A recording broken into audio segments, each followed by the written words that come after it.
Olá, o nosso cast no ar. Eu já disse aqui muitas vezes, é um programa que trata de temas mais sensíveis, que não são aquela discussão racional da política, racional da economia. São temas que estão em construção e que as pessoas estão aí tentando compreender no dia a dia. Espero que você goste, você compartilhe, nos acompanhe. Temos outros podcasts nessa mesma linha, com temas muito bons tratados aqui. As pessoas que nós convidamos são pessoas que têm muito a acrescentar. Quem nos patrocina para estar aqui é a ProSoja, Mato Grosso, e a Carandá Propaganda. São amigos do coração que entenderam que, de repente, cabe discutir coisas que não estão postas, mas que estão se colocando. Hoje nós vamos começar falando sobre a questão ambiental numa visão bem mais moderna. E eu trouxe um amigo querido, já de outras longas conversas, e altamente credenciado para isso. Vou citar apenas que ele foi secretário de Planejamento do governo de Mato Grosso, foi secretário de Educação numa época difícil, e hoje está envolvido na advocacia e foi professor em grandes universidades por muito tempo, e agora está ligado a essa questão ambiental mais sutil, mais filosófica. Marco Marrafon, bom ter você aqui. Muito obrigado, uma alegria estar aqui com o meu querido Onofre, com todos que estão nos acompanhando aqui no nosso Onofre Cast. Onofre Cast, tá chique demais. É um momento de muita alegria, porque é um momento da gente poder trocar ideias livremente, poder trazer novos insights, pensar o futuro, ao mundo que está em efervescência, em ebulição. E é preciso que a gente tenha tranquilidade e a serenidade para entender o futuro, para que nós não tenhamos medo do futuro, porque ele é muito desafiador. Ah, sim. Ontem não, essa semana, domingo, eu assisti um podcast não, uma entrevista chamada Brasil Único, da Federação do Comércio do Estado de São Paulo, com um professor, o nome dele é um nome complicado, Enzi, ele é conhecido na internet, no YouTube, como professor Hoc, H-O-C. É professor de Direito Internacional, especialista em relações internacionais. E ele faz uma leitura do mundo, como é que o mundo está caminhando, essa nova ordem política. Só para a gente colocar para o nosso telespectador aqui, até o ano de 90, o mundo estava em duas pontes. Do lado de cá, os Estados Unidos com os países do seu entorno, do lado de cá, a União Soviética com os países do seu entorno. Caiu a União Soviética, os Estados Unidos reposicionou no mundo, mas agora está tendo um outro reposicionamento, dentro do qual a gente percebe a guerra da Coreia não, China-Taiwan, que está estranhando, Israel com o Hamas, a Ucrânia com a Rússia, aqui na América do Sul, a Venezuela e a Guiana em risco de colisão. E ele mostra que essa engenharia do mundo, o mundo, quando acabou a Segunda Guerra Mundial, os países vencedores foram lá e racharam o mundo assim, desenharam, especialmente o Oriente Médio. E agora isso não vale mais. Está se fazendo um desenho do futuro em cima de tecnologia. O poder não é mais poder aqui, nem é poder de arma, né? É um mundo muito doido, né? E o Brasil entra nisso, não na área de competição tecnológica, que nós não somos capazes por enquanto, e nem na área bélica, né, militar, porque nós também não somos capazes disso, mas estamos na área da alimentação, dos recursos naturais, o que nos leva para o campo do ambiental, que é onde nós estamos sofrendo muita pressão da Europa principalmente, né? Como é que você olha tudo isso? Olha que o mundo efetivamente é um mundo que tem se desenhado como um mundo multipolar, né? Nós ainda já enxergamos a Rússia como uma potência muito forte, ainda catalisadora, do outro lado também os Estados Unidos, mas a mudança aqui agora começa a surgir de maneira mais incisiva a liderança mundial da China, a superpopulação na Índia, como um grande player global, e no sul o Brasil deveria ocupar sua posição para a América do Sul para poder reconstruir essa nova ordem. Né? E um pouco do receio de que tudo se coloca nesse período é justamente daquilo que a gente chama de mal dos ciclos do século, do começo do século. Se nós pensássemos como é que estava o mundo em 1924, estamos falando há 100 anos atrás. Sim. Ou seja, a gente tinha acabado de ter a Revolução Russa, havia 5 anos na frente iria ter a queda da Bolsa de Nova York, a grave crise econômica do sistema capitalista. 6 anos antes do fim da Primeira Guerra Mundial, já o prenúncio por causa do Tratado de Versalhes, a segunda. Enfim, há todo um momento de preocupação de uma energia parece tensa que vem ao mundo nesse período. De fato, ontem, antes de ontem, a OTAN fez um maior exercício de guerra da sua história, com 90 mil soldados de mais de 30 nacionalidades diferentes. Falando em confrontar a Rússia, né? Exato.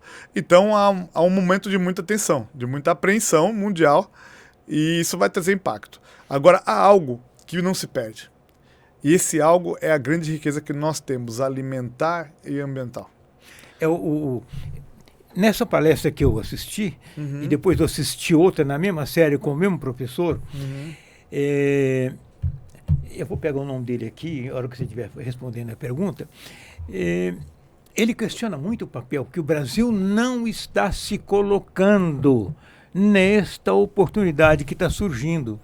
Como é que você enxerga isso? Não está exercendo a devida liderança e, quando exerce, ainda se alinha a países não democráticos. Então, há uma dupla questão que se coloca, porque a gente tem que emergir como uma democracia verde e liderança alimentar. É lógico que é preciso a gente também muita tranquilidade para perceber o seguinte. Outro dia, até numa palestra, eu falei, acabou a era da inocência. Não é mais aquele preservacionismo e conservacionismo porque é bonitinho. Nós vamos garantir a existência de todos.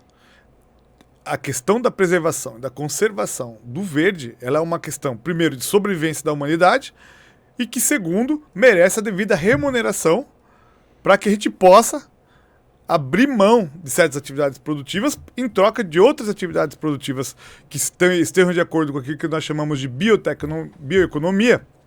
E nessa perspectiva, a gente entende que não dá para ser inocente no jogo mundial. Deixa eu te interromper um segundinho só. O professor que eu falei da palestra lá da FEComércio, da Confederação Nacional do Comércio, René Ozzy Cuquier.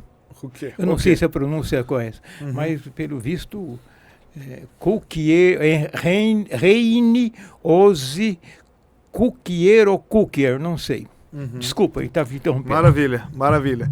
Então, essa nova ordem ela vai então trazer os desafios e nós temos a riqueza que o mundo vai precisar. No campo do verde e no campo alimentar. Só que nós não podemos ser inocentes com isso. Porque são ativos economicamente valiosos, e não somente como ativos economicamente valiosos, mas serão os ativos que garantirão, de alguma maneira, a sobrevivência da humanidade. Então, se lá na Europa derrubaram as matas deles, nos Estados Unidos também, quanto custa preservar as nossas? Isso tem um custo de desenvolvimento do país. E eles nos cobram isso, mas lavam as mãos. E fazem o que quiser, queimam combustíveis fósseis à torto e à direito. Ainda a base energética da Inglaterra e da Europa em geral ainda é o carvão. O carvão, que nós não trabalhando no Brasil, já praticamente nada. Vi ontem, li um material ontem no jornal Valor Econômico, a Alemanha voltando a investir no carvão. É a principal fonte de energia, a Alemanha. E aí vem a falácia do carro elétrico que não polui, mas a eletricidade que liga a tomada é suja. Exato, e tem o problema das baterias também, né? Sim. São metais, ou seja, ainda não há um estágio de desenvolvimento que permita uma construção de baterias que sejam mais leves, que consumam menos recursos minerais. Até por isso, né, também a questão, essa terceira grande riqueza que nós temos... Que é a mineral. A mineral, ela é inestimável. Não estamos aqui falando apenas de ouro e diamante, quando se pensa classicamente. Estamos falando como lítio, silício, selênio, nióbio, grafeno, ou seja, diversos componentes minerais que... O próprio minério de ferro, né? Exatamente. Não tem indústria de construção civil, nem de navio e nem aviação sem minério de ferro, que é o aço, né? Exatamente. Então, essa questão tem que ser tratada, primeiro, como uma questão geopolítica. E a geopolítica ela legitimamente lida o quê? Com os interesses e conflitos, né, oriundos desses interesses reais entre os países. Então os países eles fazem um jogo mundial, Estados Unidos, a própria Europa, a Índia, China, Rússia, de acordo com seus interesses e suas ambições, sua questão cultural, e nesse jogo não há inocentes. Não. E tratar do meio ambiente sem entender a geopolítica, os italianos têm uma expressão muito boa, que é uma estultice, né? Não chega a ser um pouco mais que bobagem, mas não chega a ser uma estupidez, né? E, de outro lado, negacionismo também, dizer assim, não, tá tudo bem, vamos derrubar tudo e o mundo vai ficar e não vai acontecer nada. Esse aumento climático é sazonal. Também não. Eu digo sempre que a gente tem que chegar no equilíbrio. Tem que entender que há sim um problema, que esse problema não foi gerado pelos brasileiros, em sua grande maioria. Não. As maiores indústrias poluentes do mundo não estão aqui. Quando a gente olha o gráfico das emissões, o Brasil está lá embaixo. Exato. Não podemos negar o problema. Mas ao não negar o problema, temos que enxergar isso como uma oportunidade para o Brasil. Uma oportunidade que nós vamos ter. Olha, uma riqueza alimentar, que o mundo precisa com cada vez mais habitantes. Como eu disse, a Índia passou a China recentemente. Passou. Né? Uma riqueza ambiental, porque a riqueza ambiental não é apenas a questão de preservar. A gente pensa, por exemplo, nos fármacos, remédios. Existe uma quantidade inimaginável de produtos ainda desconhecidos que podem ser grandes remédios para as pessoas. Sim. E isso muitas vezes está na natureza. Então a biodiversidade ela tem uma riqueza que a gente não explorou. Outro dia eu vi, está saindo um remédio que pode ajudar o câncer vindo de compostos marinhos. Olha que coisa linda. Então, há uma série de questões de uma riqueza que nós precisamos ter um olhar. E nessa questão, a bioeconomia, como nós chamamos hoje, me parece que será uma das grandes alavancas do futuro. Então, porque olhando o Brasil agora, diante da geopolítica mundial, diante desse reposicionamento de nações frente guerra, tecnologia, o petróleo com carvão, petróleo, essas energias todas. Mas olhando o Brasil com as suas potencialidades, como é que você olha para frente? Olha para frente um desgaste muito grande, cada vez, apesar de países como você mesmo mencionou, da Alemanha estarem investindo em carvão, eles já tiveram um momento pré-guerra da Ucrânia, que eles estavam tentando diminuir as indústrias de carvão para poder pegar o gás, né, da Rússia. Eliminaram a energia nuclear e confiaram na Rússia. E confiaram na Rússia, não tiveram problema. Mas, de alguma maneira, o combustível fóssil e a indústria atrelada aos combustíveis fósseis, nos próximos 20, 30 anos, eles estão fadados a serem extintos. Isso não é uma questão mais de escolha, vai ser de necessidade mesmo. Nós tivemos em 2023, desde que começaram a fazer os registros históricos, o ano mais quente da Terra.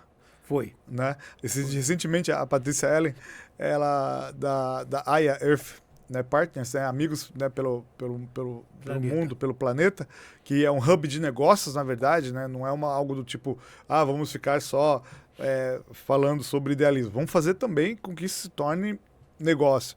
Ela disse, olha, somos sapos, né, na água fervendo, e se não fizer uma coisa, as empresas morrerão primeiro, depois os humanos, e a Terra vai continuar. Porque a Terra, o planeta vai andar. É a gente que vai ser extinto antes nessa toada. Né? E, como se dissesse, nós somos os dinossauros, com a diferença que se os dinossauros fossem extintos por conta dos impactos dos meteoros, nós estamos cavando a nossa própria extinção. Sim. Então, me parece que a linha da indústria atrelada aos combustíveis fósseis, ela tende a sofrer uma diminuição drástica como uma exigência global. E até porque a tecnologia está permitindo essa substituição. Sim. Talvez não em questões sazonais ainda, mas é algo que ao longo prazo vai se manter. Depois, a gente tem uma certa tendência a diminuir as indústrias de materiais, especialmente assentado no cimento e no aço também, que são poluentes da sua produção. Porque a gente já tem materiais sintéticos, materiais de fibra de carbono, por exemplo. E consomem um absurdo de energia. Um absurdo de energia. E são poluentes. Isso. Nós já temos novos materiais, a tecnologia hoje está fantástica nesse ponto, que podem ser tanto ou mais eficazes do que cimento e aço. Então, são as indústrias que a gente enxerga em maior risco neste momento global. E onde está a economia mais próspera? E aí que é a importância desse nosso papel como liderança global. Na produção alimentar, na bioeconomia, né?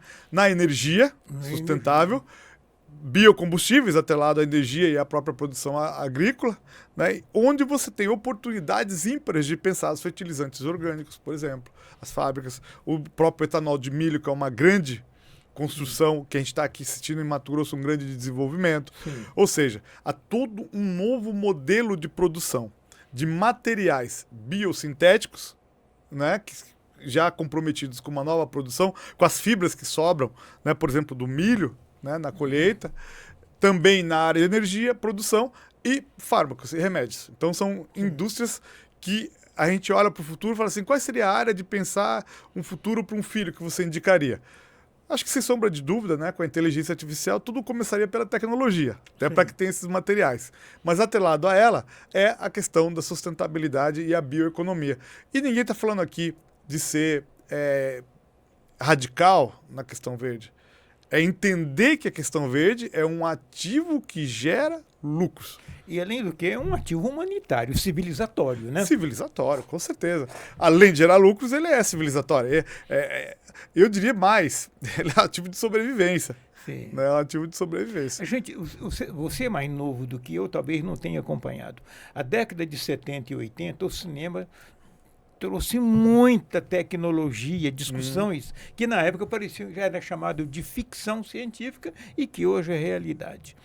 E se mostrava esse esgotamento e necessidade de um começo novo. Só que naquele tempo, por conta da Guerra Fria, esse recomeço era catastrófico. Exato. Tinha que destruir para renascer ao longo de milhares de anos. Não é o caso mais, né? Nós estamos nos reconstruindo ao mesmo tempo que nós estamos destruindo, ao mesmo tempo que estamos reconstruindo, né? Exatamente. E se você pensar, por exemplo, Mato Grosso tem uma grande oportunidade, que é o quê? O desenvolvimento de parques tecnológicos com hubs de negócios verdes, para que a tecnologia projetada e construída aqui cada vez mais impulsione, né, a agricultura sustentável, a produção de alimentos verdes, fibras sintéticas, tecnologia, atrelada a essa nova concepção. A AIA Partners tem um estudo que hoje, e isso é citado pela própria Patrícia Ellen numa recente entrevista à Folha de São Paulo, existem disponíveis no mundo 400 bilhões de dólares a serem captados. Para essa linha. Para a linha. Isso, tanto como crédito de carbono, como projetos, startups. Ou seja, há uma vontade, há um dinheiro armazenado por conta da questão da sobrevivência para investir nesse projeto. E o que nós temos um problema muito grave? Nós temos este investimento, nem pessoal e nem tecnologia suficiente. Então é preciso fomentar essa linha. Eu vejo aqui, por exemplo, o nosso agro tem dado belos exemplos de uso da tecnologia e de fomento a isso. Sim. Mas é preciso ir além, é preciso ir cada vez mais. Um tempo desse eu fui dar uma palestra em Sinop e lá eu cruzei com o ex-ministro da Agricultura, Alisson Paulinelli, que morreu recente, que foi o idealizador da Embrapa. Isso, indicado a Prêmio Nobel da Paz, inclusive. Quando eu era bem jovem, eu morava em Brasília, eu fui jornalista, cobria o Ministério da Agricultura quando ele era ministro. Acabei ficando amigo dele, até porque a cidadezinha que ele nasceu chama-se Bambuí, 50 quilômetros da cidade que eu nasci, que chama Campos Altos. E mineiro tem uma mania de se ajuntar. Aí eu me encontrei com ele e ficamos conversando lá num jantar lá. A gente se isolou do grupo e ele estava me contando, olha, a Embrapa está... Estou falando de 10 anos atrás, hoje já evoluiu. A Embrapa está pensando em trabalhar desenvolver plantas tipo soja, milho, para tempos de pouca água. Exatamente. Não, a Embrapa foi uma das grandes conquistas que nós temos, né? Isso aí implica em investimento, em inovação, em pesquisa, em um olhar para o futuro que não é só o olhar do milho e da água, é o olhar de sobrevivência humana. Exatamente. Sob pena de ter uma fome coletiva, uma catástrofe igual já teve no passado histórico. Exato. E nesse ponto eu tenho além da Embrapa ser um grande exemplo como o Brasil, né, tem sim potenciais e como tem trazido bastante potencialidade tecnológica, e quando cria-se a Embrapa, no começo não se compreendia a dimensão da importância da pesquisa na área, e hoje nós sabemos que você não desenvolve nenhum país sem conhecimento e pesquisa. Sim. Né? Nós temos algumas boas notícias no campo do posicionamento brasileiro interno, que é justamente, isso é independente deste ou daquele governo, as mudanças que o próprio parlamento, as mudanças legislativas que vêm sendo tomadas em relação a essa questão, especificamente preocupadas com a bioeconomia. E isso é um movimento que vem lá desde o de 2020, que se consolida em 2023, continua para 2024, e tem 3 grandes exemplos para isso. Lá em 2021 é promulgada a famosa lei do pagamento por serviços ambientais, para o incentivo à preservação da biodiversidade, ainda no mercado voluntário, para conseguir os selos de sustentabilidade, né, a Lei 14.119. Depois, já no apagar das luzes de 2023, pouco antes, ali para agosto, sai a Lei 14.590, que é aquela que permite a acreditação de créditos de carbono em parques públicos, nível nacional, estadual e municipal. E, recentemente, foi aprovado na Câmara ali em dezembro, no apagar das luzes, mas faltou algumas análises ainda para o Senado, algumas emendas que foram propostas que não foram apreciadas, mas deve ser resolvido nos próximos 3 meses, a lei que cria o Sistema Brasileiro, né, de controle das emissões de gases de efeito estufa.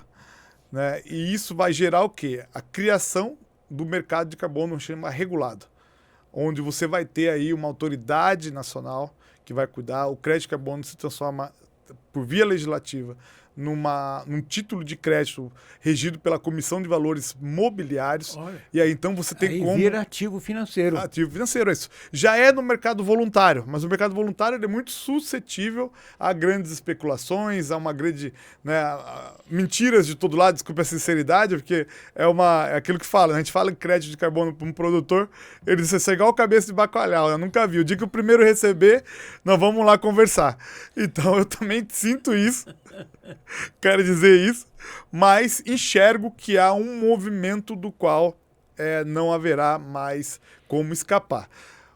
Isso é a parte boa, ou seja, o Brasil tem se posicionado internamente de modo a proteger os seus.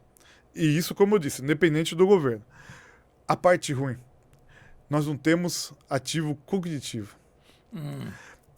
O grau de empobrecimento intelectual da sociedade brasileira hoje é algo, assim, assustador. Recentemente, em uma entrevista com o professor Mangabeira Uga, ele disse assim, olha, nós já éramos caracterizados pela grande desigualdade, mas agora nós nunca fomos caracterizados pela ausência completa de pessoas com conhecimento e com estruturas cognitivas capazes de entender a complexidade.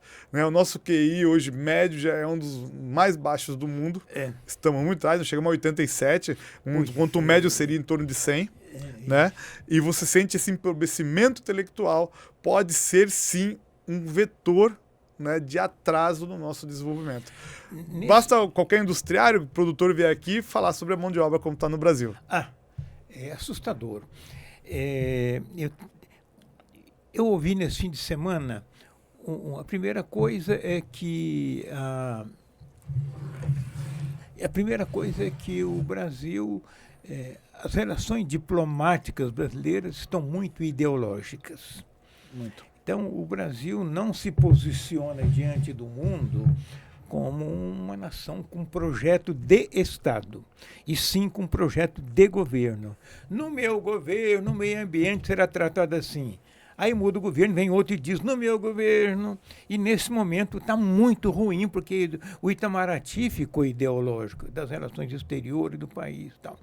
De outro lado, o país está tomando certas posições ao lado de ditaduras, Rússia, China, Irã, Coreia do Norte, Venezuela, que lá na frente vai ter que tomar posições políticas mundiais, sem ter estrutura para isso. E sendo dono do maior patrimônio mundial de biodiversidade, como você falou, biodiversidade, recursos naturais, minerais, alimentos, água, energias renováveis. Colocando aí a questão do empobrecimento, também isso vira burrice, né? Isso. Essa é a questão fundamental. As pessoas não percebem. Ler um livro, você tem uma atividade cerebral altamente complexa, porque você pega as palavras que são letras, né, vamos falar normalmente pretas, né, impressas no papel. Daquela impressão no papel, você cria um mundo. O teu cérebro está desenvolvendo conexões, ele constrói uma imagem, ele constrói uma voz do personagem, ele tenta reprojetar informação. Com informações anteriores. Exato. Então, a leitura desenvolve o cérebro para a estrutura cognitiva, para ela suportar e compreender as questões, porque aquilo que nós chamamos de analfabetismo funcional é justamente isso. A pessoa que sabe escrever o nome, mas ela não entende o que ela lê. Ela não consegue... É como se fosse o papagaio, né? O papagaio canta um hino nacional, Sim. mas ele entende a dimensão do que é uma nação, a emoção que nós sentimos na final da Copa do Mundo. É isso, é a fala do papagaio. Sabe fazer, sabe escrever, mas não entende, não compreende, não tem... A gente chama logos hermenêutico, né? A razão hermenêutica de mundo existencial. Então o livro, ele traz essa característica de que uma marca impressa num papel ganha vida no mundo. Hoje, essa vida já vem num vídeo. À medida que vem no vídeo, já está tudo pronto. Então, o cérebro também, como todos nós, gosta de, né, ter sombra e água fresca. Aí ele fica meio preguiçoso. Fala, para que eu vou pensar se alguém já pensou e me entregou pronto? Só que aí você está diminuindo as estruturas cognitivas, você está trabalhando no nível raso de pensamento. E aí, quando chegam os verdadeiros desafios, você não consegue pensar o futuro. Não tem informações analíticas para fazer a análise. E né? se você der informação, não consegue interpretar. Então, esse é um fator, sim, de muita preocupação, que é muito assustador a rapidez dessas mensagens de fake news, Twitter, etc. e tal, que se colocam de diversos momentos. Eu queria te perguntar, vendo o Brasil como essa figuração que ele nunca teve diante dos olhos, teve oportunidades que nós perdemos quase todas, mas cresceu de algum modo. Agora, nesse mundo complexo que nós vimos da geopolítica, da tecnologia, da conservação, tudo isso, como é que a gente olha o Brasil frente ao mundo? Então, é assustador um pouco essa questão de abrir mão dos compromissos democráticos. Nós sabemos que isso não era um regime perfeito, né? A democracia liberal, que vem do iluminismo, ela estabeleceu bases de nações com pautas civilizatórias e levou um avanço tecnológico, um avanço humano na civilização dos últimos 300, 400 anos, que não havia na era medieval, que durou 1000 anos, não havia na antiguidade. Um ambiente de convivência social. Exato. Né? E junto a isso, nós temos um modelo de Estado-nação, que é o Estado moderno, um Estado baseado em pautas civilizatórias. E o que nós tivemos sempre essa grande vantagem, que era o quê? Dizia, é mais fácil investir muitas vezes no Brasil do que numa autocracia árabe ou na China, porque aqui se tinha pelo menos um país democrático, então isso se aproximava das grandes democracias. O problema é que nós temos, né, vira e mexe no campo neste momento, flerte muito intenso, e aí a entrada nos BRICS de diversos países não democráticos mostra que para nós parece que não é mais um valor, não é mais importante, com regimes autocráticos, ou seja, ditatoriais. E é isso que não pode ser aceito. Virou uma entidade multilateral ideológica. Exato. Com a potência econômica que surge do agro e do desenvolvimento sustentável nos negócios verdes, na bioeconomia, nós tínhamos que também ser a potência política para sinalizar o que é a democracia e o nível de inclusão para o mundo. E nesse ponto nós não estamos sabendo aproveitar. Nós estamos, aliás, a gente vê nesse momento agora, não vamos discutir governo, nesse momento agora, você vê uma coalizão do Poder Executivo com o Supremo Tribunal Federal, uma politização, a ida do ministro Flávio Dino para lá é para politizar mesmo. O presidente diz que quer politizar o Supremo, esvaziou-se o Congresso, está esvaziando o Congresso, e a sociedade, na sua grande desinformação, a gente parece uma expressão que não é correta politicamente hoje, o chamado samba do crioulo doido, né? Nós perdemos, eu estou enxergando que nós estamos perdendo a nossa função de nação. Eu percebo que há um dilema muito intenso, porque a gente ruma de um presidencialismo de coalizão, que bem ou mal funcionou durante determinado período, e levou o que a gente chamava de um executivo imperial. Né? O poder executivo era o poder mais forte da República. Sim, o poder judiciário acabava ficando nos seus quadros, né, mais restrito ao direito, sem invadir tanto a esfera política, e o parlamento um pouco refém das medidas provisórias. A gente fez um movimento inverso, de fortalecimento do parlamento. Quando a gente fortalece o parlamento, o que aconteceu? Nesse contexto todo, o parlamento também se tornou refém daquilo que a gente pode chamar, né, do velho centrão, muito fisiologista, muito corporativista.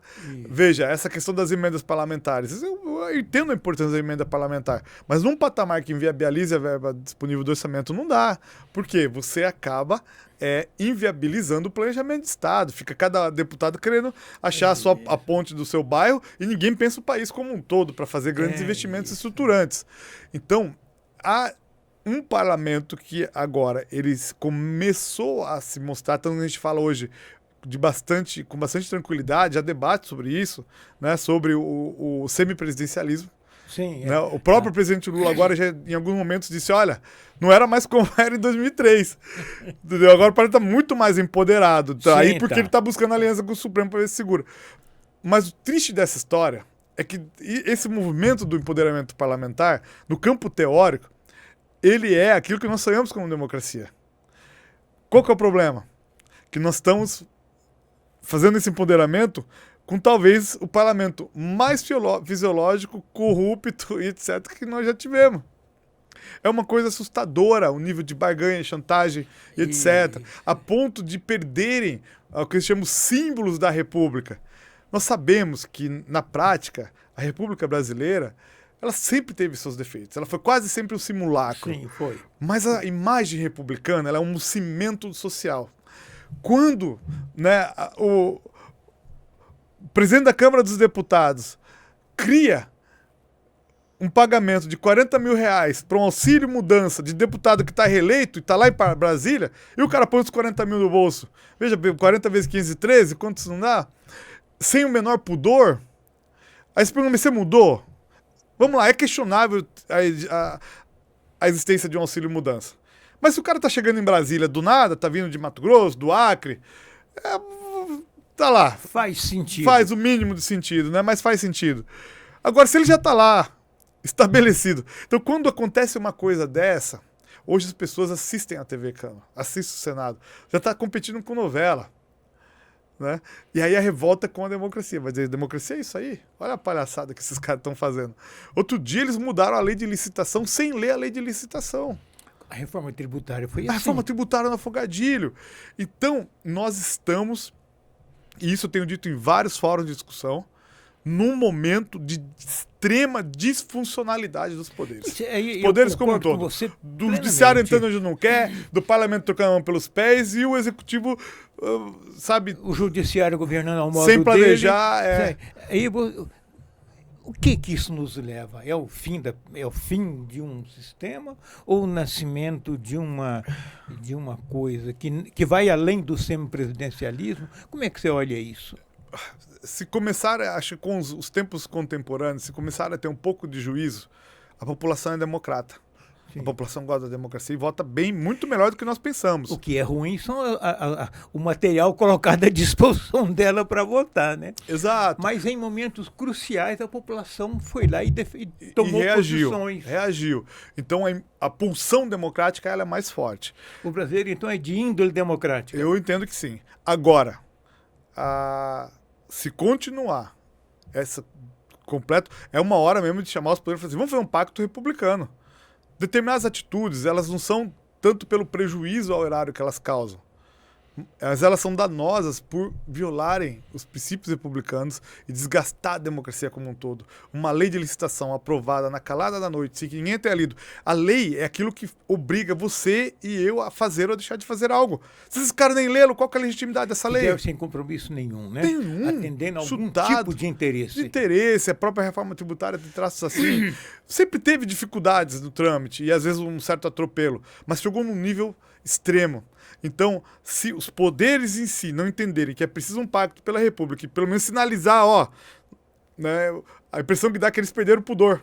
Perderam? Não, a gente vê que perdeu mesmo, né? Agora, à medida que eles perdem o pudor, a população perde a paciência também. Sim.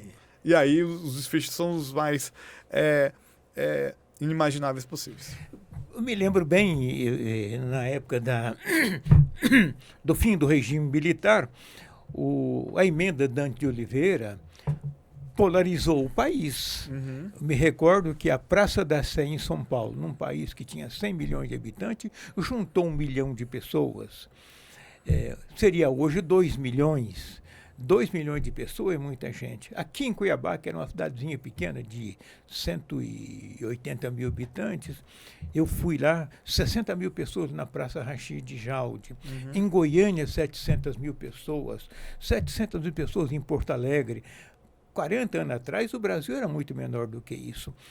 E isso pressionou o Congresso e os militares a um grande pacto, tanto é que os militares entregaram o poder, claro que teve uma negociação ali, o mediador foi o Tancredo Neves, tal, mas forçou uma negociação pacífica, o que não houve na Argentina, o que não houve no Chile, na América Latina toda não houve isso, aqui houve.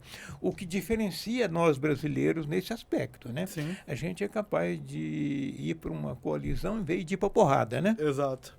Não, e esse ano nós estamos comemorando os 40 anos, né? No movimento das diretas já. Exatamente. Então há um simbolismo em torno disso.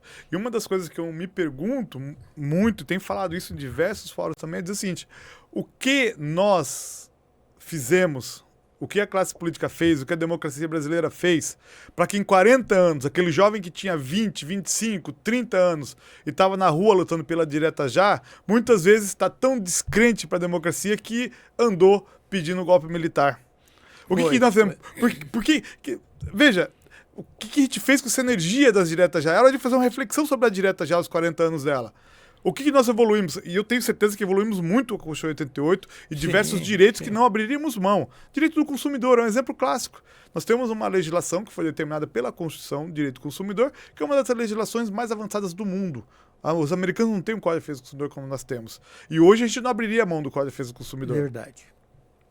Outra, o Sistema Único de Saúde foi determinado pela Constituição de 88. Foi. Então avançou democraticamente, mas nós perdemos a luta do simbólico. Senão você não ia ver pessoas, né, muitas vezes idosos, 65, 75 anos, totalmente descrentes com a democracia, como então, nós vimos recentemente. Recentemente eu estava... Eles estavam lá pela democracia. Sim, quem estava lá com 20 anos está com 60 hoje, né? Já está fora do mercado de trabalho e está fazendo um resumo da vida e diz: que droga que eu fiz da minha vida. Veio a década de 80, a famosa dita década perdida, né? Eu li recentemente no jornal Valor Econômico, ele tem um caderno semanal chamado Eu e Fim de Semana, e ele trouxe lá uma discussão como é que os velhos russos sentem do tempo, saudade da velha União Soviética, tinha fila para tudo, o Estado protegia, e eles não tinham que pensar muito, mas também não tinha aspiração nenhuma fora da fila, e daquele emprego permanente que nunca ia mudar. E agora os jovens estão discutindo que esse saudosismo é uma droga, e os velhos estão com saudosismo. Aqui no Brasil, a gente não ficou nem o saudosismo das diretas já, né? Que ela foi simbólica. Isso. De certo modo, matou um país antigo para abrir porta para um país novo. Eu acho que nem isso nós estamos tendo hoje capacidade de ter saudade. Exato, exato. E a gente tem visto aí muito um debate muito distante, né? São duas civilizações, parece que se confrontam, né? Uma leitura mais conservadora e, de outro lado, uma pauta identitária que tem importado aí diversos ícones do que seria o progressismo americano, que não dá conta de compreender a realidade brasileira e pode levar a nossa dificuldade de se construir enquanto nação. Se a gente olhar para isso com mais calma, vai lembrar que esse sistema identitário está destruindo a maior potência do planeta. Exato. Que destruiu o país por dentro. E nós estamos copiando isso aqui, né? Como o nosso tempo já foi, Luca? 38 minutos. Eu tenho que consultar, porque eu queria te perguntar, assim, nesse fechamento de tempo nosso, você e a sua geração, você está na faixa dos 40 anos, Isso, né? 45. Então você estava na direta já. Então era muito pequenininho. Não estava não. Quem estava lá era eu. Mas você é fruto dela. Sim, você sou pegou fruto as dela. consequências da Constituição de 88, Isso, tinha né? 5, 6 o anos de idade. neoliberalismo e tal. A minha geração realmente não tem esperança. Eu fui para a rua, assisti a votação das diretas já lá no Congresso Nacional, estava na galeria. e vi aquela composição lá de votação e tal, depois veio a Constituição, que foi fantástica, olha, você não imagina o quanto essa Constituinte trouxe de discussões. As opções nem sempre foram boas, eu diria que foi a Constituição possível. Mas a minha geração olha para frente com um desânimo e uma sensação de que fracassou. A sua, como é que olha para frente? Nós olhamos até o movimento, a gente fala, né? Agora é a hora da política 4.0, ou seja, né? Sim. O pessoal de 40 anos que de alguma maneira já está bem sucedido na sua vida profissional, já tem uma família estabilizada e que diz assim, agora é o momento de eu contribuir, né? E há um desânimo muito forte também. Um sentimento dos desafios que está, porque a gente já comentou, já fizemos debate em outros cantos, Onofre, e hoje não falamos muito sobre isso, mas não podemos esquecer a inteligência artificial. Sim. Como um perigo assim, de extermínio da humanidade mesmo. Né? O Sapiens, como nós conhecemos, está em via de acabar. Né? Talvez venha aí um ser meio mutante, assim, inteligência artificial. Tem um livro da Marta Gabriel chamado Inteligência Artificial, que ela fala que no lugar do Homo sapiens vem o Homo digitalis. O Homo digitalis, exato. Na linha do Yuval Harari, né? No Homo Deus. Então ele fala uma certa... As pessoas começaram a se chipar para aumentar a inteligência e tal. Então... existe esse desafio da tecnologia da inteligência artificial que é muito grande e existe o desafio. Tanto que foram os 2 pontos agora do debate de Davos este mês. Inteligência artificial e sustentabilidade. Então são as pautas que a gente precisa enfrentar. E a sensação que dá é que ou nós, enquanto sociedade, vamos tomar as rédeas e lutar por isso e assumir os espaços que tem que assumir para poder construir um futuro, ou não haverá mais esperança. Então a gente olha com bastante ceticismo, bastante preocupação, sentimento de desafio, mas um pouco provocado pela necessidade de dar um último respiro, um último suspiro, para dizer assim, a nossa geração ainda tem que fazer alguma coisa. Então ela tem que ir para a rua. Não só para a rua, mas muitas vezes pode ser aquilo que a gente chama de guerra-posição, né? Ocupando as posições de maneira republicana, que é muito importante. E ir para a rua é convocar as pessoas para participarem das eleições. Na sua tribuna, o Luca que está aqui na tribuna. Exatamente. Teremos eleições municipais, que as pessoas se candidatem. Entendeu? E possa participar como vereador para dar mais dignidade aos debates que a gente assiste. Todas as câmaras dos deputados hoje viraram...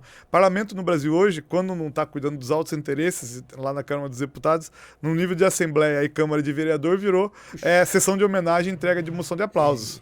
Né? Isso dá voto, então a turma está abusando disso. Né? Então, para poder fazer a verdadeira política. Né? Agora, para a gente encerrar, tem um longo esgotamento aí, né? Muito.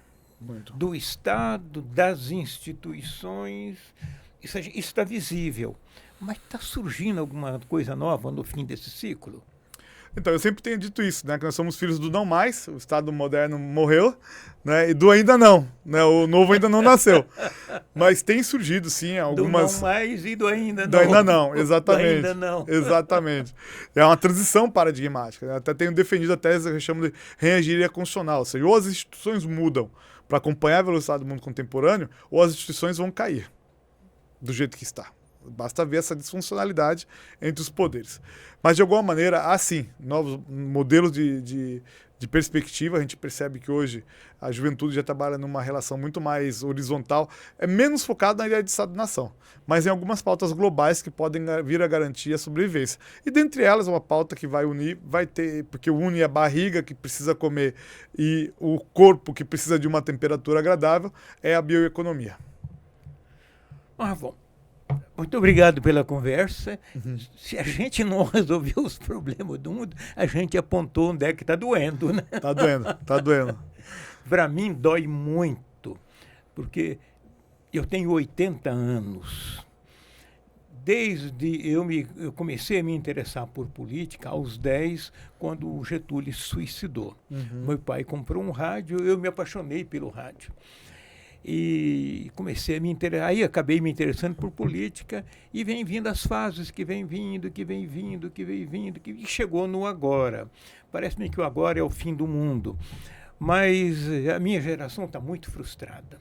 Aí você apresenta uma perspectiva de luta para as gerações que estão chegando à sua e as que estão vindo atrás de você. Exatamente. Você tem filhos, eu tenho netos, né?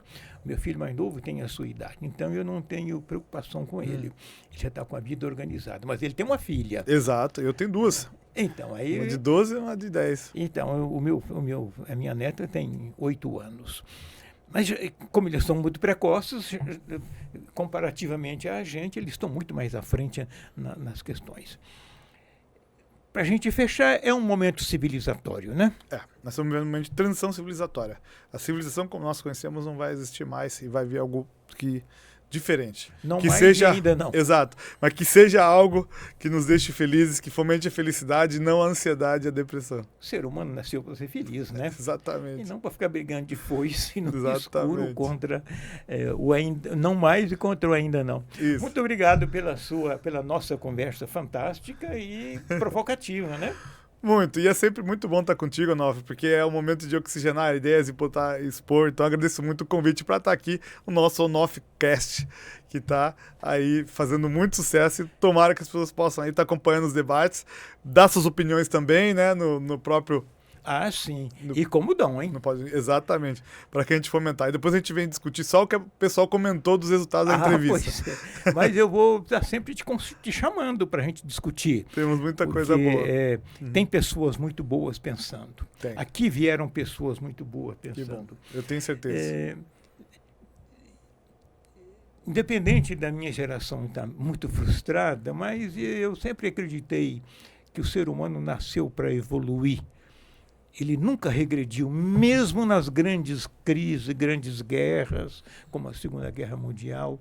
Ele recolhe, mas avança. O que ele recolheu, ele avança depois, até muito mais, usando as armas que aprendeu durante a guerra, durante as grandes crises.